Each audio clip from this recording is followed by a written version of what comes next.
Hi, welcome to DG perform.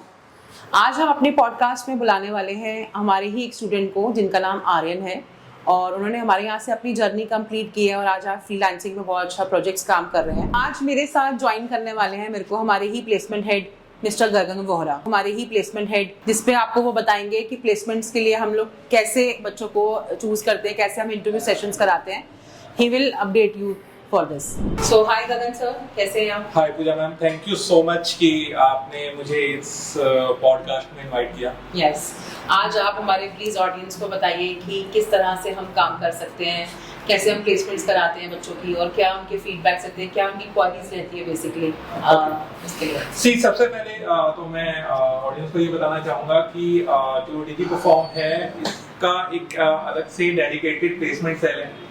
जैसा कि आप जब डीजी परफॉर्म में आएंगे काउंसलिंग सेशंस के लिए तो आपको बताया जाएगा कि प्लेसमेंट सेल किस तरह से काम करता है। तो थोड़ा सा मैं उसका एक ग्लिम्स दे देता हूँ कि बेसिकली जब भी कोई बच्चा हमारे यहाँ पे एनरोल होता है तो उसको एक एलएमएस मिलता है, राइट। तो एलएमएस में उसके सारे लेक्चर्स, पीडीएफ्स, एक्सरसाइजेस सब कुछ होता है। वो अपना कोर्स कंप्लीट करता है, अपना एग्जाम क्लियर कर लेता है, तो हम बच्चे से गूगल फॉर्म फिल करवाते हैं। बेसिकली वो एक बेसिक फॉर्म होता है जिसमें उसकी एक पूरी डेटा हम कह सकते हैं like name, enrolment ID, course, उनके ट्रेनर कौन थे, तो ये सब एक छोटी सी इंफॉर्मेशन वो हमारे पास आती है। उसके बाद फिर हम उस इंफॉर्मेशन जो भी उन्होंने दी है फिर हमें उनको एक ग्रुप में ऐड ऑन करते हैं, जो कि हमारा एक व्हाट्सएप ग्रुप होता है, प्लेसमेंट के नाम से ही हमारा एक ग्रुप है।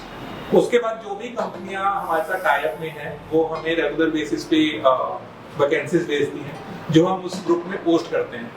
तो हम कोशिश करते हैं कि जो हमारा ये प्रोसेस है ये ट्रांसपेरेंट रहे। उसके लिए हम वो वैकेंसीज डायरेक्ट बच्चों का जो ग्रुप होता है, राइट, जिसमें उनके ट्रेनर्स, सेंटर एडमिन सब ऐड होते हैं, हम उसमें वो पोस्टिंग्स डालते हैं ताकि उनके ट्रेनर को भी पता रहे और उनके एडमिन को भी पता रहे कि कौन कौन सी जॉब वैकेंसीज अभी तक मार्केट में अवेलेबल है या बच्चों को मिल चुकी है। साथ में हर वैकेंसी के साथ एक जॉब डिस्क्रिप्शन मैंडेटरी होता है जो कंपनी हमें भेजती है। जॉब डिस्क्रिप्शन जो है वो बच्चा स्टडी करता है, जो जॉब डिस्क्रिप्शन वो हमें ओके करता है, मतलब जो कंपनी वो हमें ओके करके देता है, हम बच्चे को उसमें इंटरव्यू के लिए अलाइन करते हैं। फिर आगे का प्रोसेस बच्चा अपना वॉक इन इंटरव्यू देता है, ऑनलाइन इंटरव्यू देता है, जिस तरह से कंपनी डिमांड करती है। तो ये हमारा एक पूरा प्रोसेस है। सो जैसे आपने देखा कि हमारा क्या प्रोसेस है ना, तो उसी के थ्रू हमारे पास बहुत बच्चे एनरोल्ड हुए हैं, जहाँ पर बच्चे प्लेस्ड हुए हैं जॉब्स के लिए, जहाँ पे स्टार्टिंग सैलरी 20,000 से 35,000 के अप्रॉक्स रहती है आफ्टर डिजिटल मार्केटिंग कोर्स, और बच्चे फ्रीलांसिंग भी करते हैं। तो उसी में से हमारे पास एक बच्चा आ रहा है जिसका नाम है आर्यन। मैं उनको वेलकम करना चाहूँगी अपने पॉडकास्ट पे, ताकि वो और अपनी जर्नी के बारे में हमें बता पाएँ और आपको भी बता पाएँ कि कैसे आप एक डिजिटल मार्केटर बनने के बाद फ्रीलांसिंग भी कर सकते हैं। So welcome to Aryan. So hi Aryan, how are you?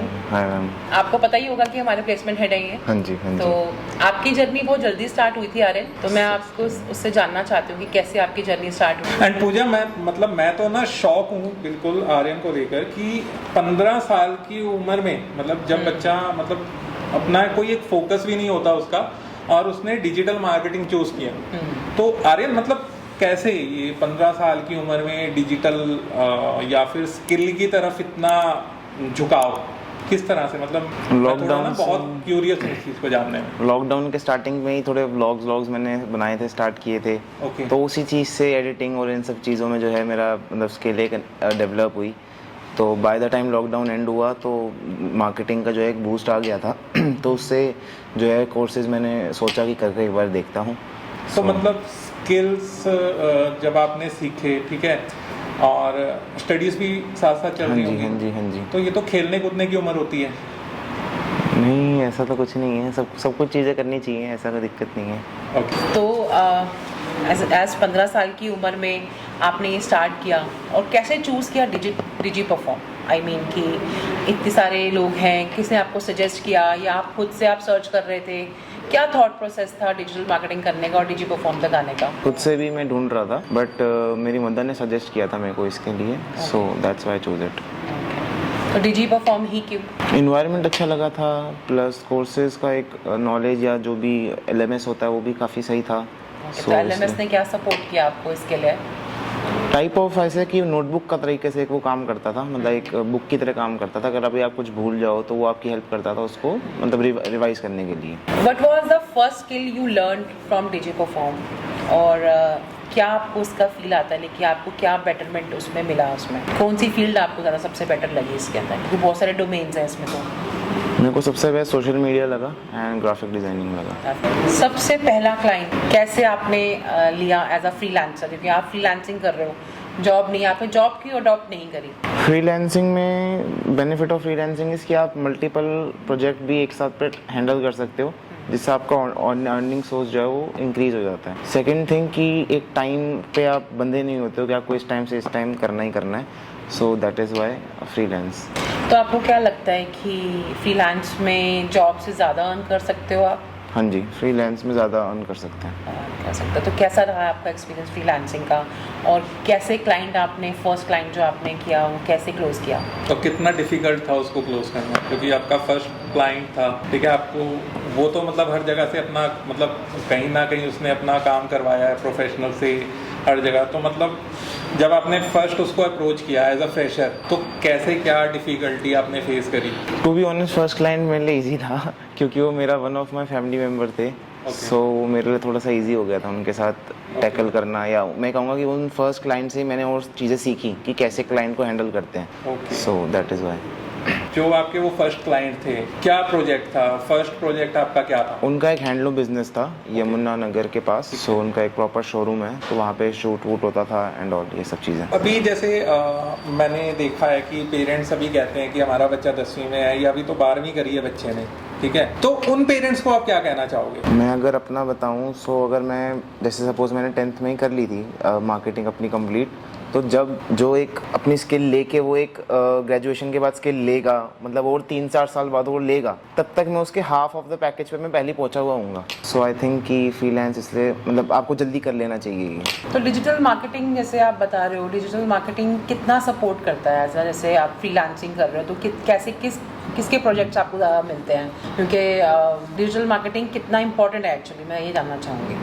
आप जैसे खुद ही फ्रीलांस कर रहे हो तो बहुत सारे प्रोजेक्ट्स आपको मिलते होंगे, तो मैं वो जानना चाहती हूँ कि क्यों इंपॉर्टेंट है एक बिजनेस के लिए या एक लाइक अपने ई-कॉमर्स साइट के लिए, क्यों इंपॉर्टेंट है ये? आई थिंक कि सोशल मीडिया पे अगर आपका बिजनेस है तो मतलब ऑडियंस को पता चलता है कि आप मतलब बिजनेस आप कर रहे हो। अगर आपका एक ऑनलाइन बिजनेस नहीं है तो नहीं पता चलता कि कोई ऑनलाइन विजिबिलिटी भी है। So I think social media important है ताकि आप अपनी एक ऑनलाइन प्रेजेंस बना सको। और अगर आपके पास अभी अगर 100 सपोज कस्टमर्स आ रहे हैं, तो विद सोशल मीडिया या इससे आपके पास 1000 कस्टमर्स आ सकते हैं। तो एक ऑडियंस का साइज बढ़ जाता है आपके लिए। ये बेनिफिट है सोशल मीडिया का या डिजिटल मार्केटिंग का। सो मैं जानना चाहूँगी आर्यन कि जैसे फ्रीलांसिंग में आप क्या अर्न कर लेते हो?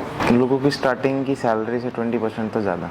मतलब आपके पास अभी कितने प्रोजेक्ट्स हैं? पर्टिकुलरली मेरे पास 3 या 4 प्रोजेक्ट होंगे। मतलब पूजा, मैं अब फिर इन्होंने मेरे को एक झटका दिया है कि 3 या 4 प्रोजेक्ट में ये एक मतलब 40 to 50,000 it means he is earning. अगर मैं एक प्रोजेक्ट से 10 to 15,000 भी मैं अगर बात करूं तो he was earning around 40 to 50,000 rupees, right Aryan? No you guess. तो मतलब यही है कि अभी तक अगर मैं देखूं तो मैं सोच रहा हूं कि अपना भी त्याग पत्र दे दूं और डिजिटल मार्केटिंग ज्वाइन कर लो।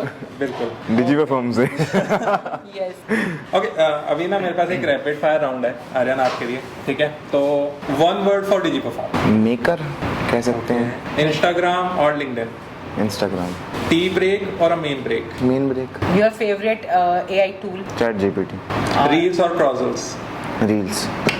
वो क्या चीज़ थी पहले जो आपने अपनी अर्निंग से ली? लैपटॉप।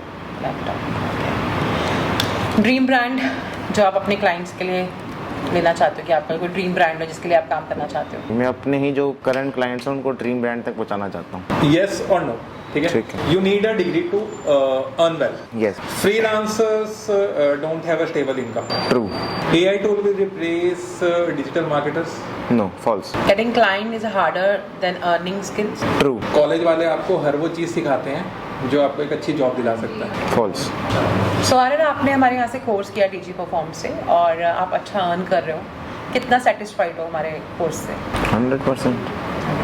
तो अगर मेरी और ऑडियंस है जिनको आप सजेस्ट करना चाहोगे डिजी परफॉर्म के लिए, तो क्या बेस्ट है जो आप सजेस्ट करोगे डिजी परफॉर्म को? आई थिंक कि डिजी परफॉर्म के पास बेस्ट ट्रेनर्स हैं एंड फ्रेंडली इन्वायरमेंट है। बेसिकली आई थिंक कि इंडियाज़ फर्स्ट कंपनी है डिजी परफॉर्म डिजिटल मार्केटिंग में, प्लस गुड ट्रेनर्स, प्लेसमेंट्स भी अच्छी हैं, सो इसलिए। तो आप हमारे ऑडियंस को क्या मैसेज देना चाहोगे कि आपको स्किल्स लेने चाहिए या डिग्री बेटर रहती है? तो क्या कंपैरेटिवली, जैसे आपने तो अभी डिग्री आप कर रहे हो, अभी आप सोल से कर रहे हो जैसे आप, है ना, तो क्या प्रेफरेबल आपके लिए, आपको क्या बेस्ट लगता है कि डिग्री करने के बाद स्किल लेना चाहिए या साथ साथ ही करना चाहिए? 3 साल कॉलेज में जाने से बेटर ये है कि अगर आप 5-6 मंथ्स में कोई स्किल अर्न कर लेते हो, सो आई थिंक वो ज़्यादा बेटर है और टाइमली आपकी अर्निंग स्टार्ट हो जाएगी जैसे मैंने किया। सो मैं तो यही रिकमेंड करूँगा कि आप डिजी परफॉर्म ज्वाइन कीजिए और अपनी स्किल को एनहांस कीजिए। Thank you. वेल, आज का ये सेशन हम यहीं पे ख़त्म करते हैं। तो आर्यन, थैंक यू कि आज आपने हमें ज्वाइन किया और मतलब हमारे इस शो को और भी अच्छा बनाया और इतनी बातें हमें आपने बताई, ठीक है। और तो थैंक यू गाइस, आज के लिए बस इतना ही। अब आपसे हम मिलेंगे एक और पॉडकास्ट में जिसमें हमें ज्वाइन करेगा एक और स्टूडेंट, तो बने रहिए। Thank you.